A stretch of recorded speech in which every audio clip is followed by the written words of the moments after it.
I met a gypsy. And they were the title sponsor for a few years with Bobby. Then we had the Militia MSR gear deal. And then Bobby goes and gets Cooper and Jeremy Martin. Look at what they accomplished. Had we kept that deal going, we laugh about, man, could you imagine Militia gear over there with Star Racing today? What it could be doing sales-wise in this industry? I just find it so crazy just with the involvement that Brian had with Star so early on, and then just they're the best team, like just that full circle, like that. You can't write that, No, it's like God had a plan for us, and not to get too spiritual, but I really believe that He's got the plan. And sometimes we just need to be quiet and quit trying to push square pegs in round holes and just let it happen.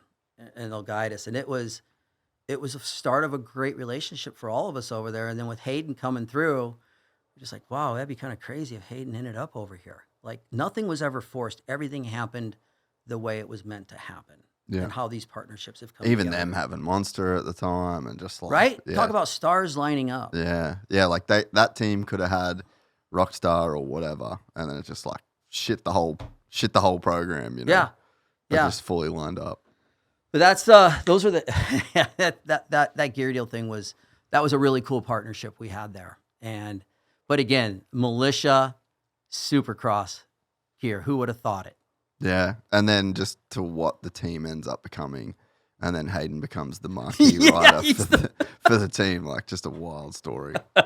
So you grew up in Nebraska. Yeah. Which is obviously you go like super far back with Brian. But how did you get into the whole motocross world? Like, so you were always a moto guy, or like how did you get into it? Yeah, it's kind of a crazy one. Yeah, I grew up in Omaha, Nebraska, and Omaha. Thank you, Peyton Manning. Yeah, that's like the only thing. And then he names his production company Omaha Production, which is great. Their content's awesome. But it is, and again, those are pages that we can take from other sports to integrate over here. You look at what the Manning brothers do. I just saw it on Monday Night Football, how they go into Monday Night Football and they break down the games. They have guests. Imagine if we had, Ricky and Bubba doing a pre-thing on Friday night Supercross. Yeah. And it was an hour and a half show. There's things like that we could steal from them.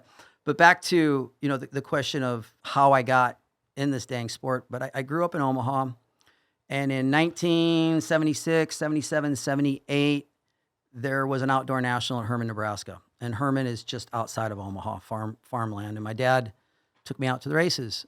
And I was like, this shit's cool. Like, I was racing BMX at the time, and I'm like, Dad, that's what I want to do. Like, going fast and jumping is my DNA. I was Evel Knievel, little kid. They'd call me that in the neighborhood. So I had that passion for moto. So we started racing, got involved, and you rode a lot with Denny Stevenson.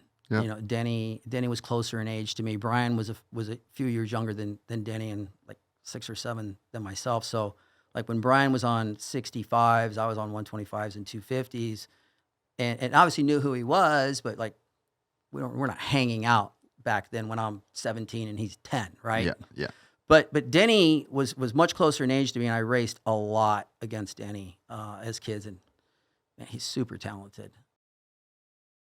If you enjoyed this content, please like and subscribe. And to listen to the full 3-hour podcast, search Gypsy Tales in your favorite podcast platform or click the link in the description below.